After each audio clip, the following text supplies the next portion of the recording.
Sacked without warning and living on the breadline. These maids and caregivers need food handouts to get through the coronavirus pandemic. Some are single mothers, others lived with their employers and have no place to go.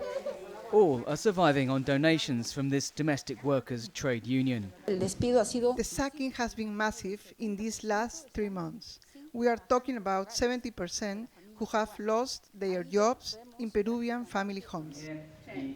This woman, who wants to be anonymous, was obliged to take her 6-year-old daughter to live with her employers when the lockdown began.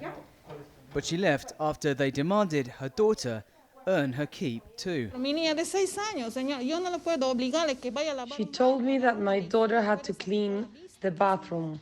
I said I cannot make her do that. She could get splashed with bleach. It's dangerous. The lady said she was giving an order and I had to obey. So I decided to leave. Trained nurse Patricia Cardenas was working as a caregiver for an elderly patient, then was unable to leave during the lockdown.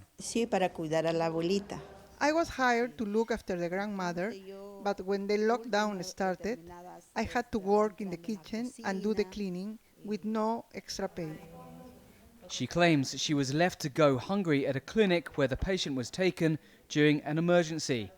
And after constant mistreatment, she was sacked without warning. The coronavirus pandemic has turned upside down the lives of some 500,000 maids and domestic employees here in Peru. Many have been sacked without pay, like these, and others are trapped in the homes of their employers, unable to leave due to one of the strictest lockdowns in Latin America.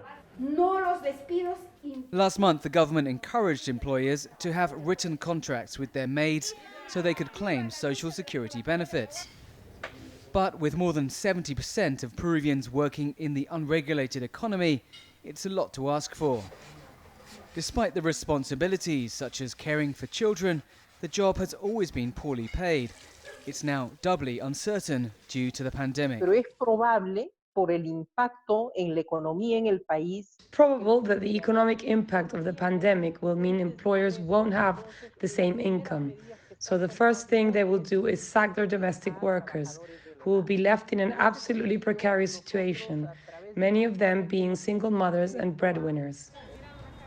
Faced with hunger and homelessness, thousands of families have already left the capital and returned to their rural hometowns.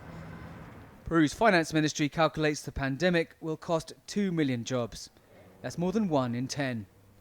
Dan Collins, CGTN, Lima.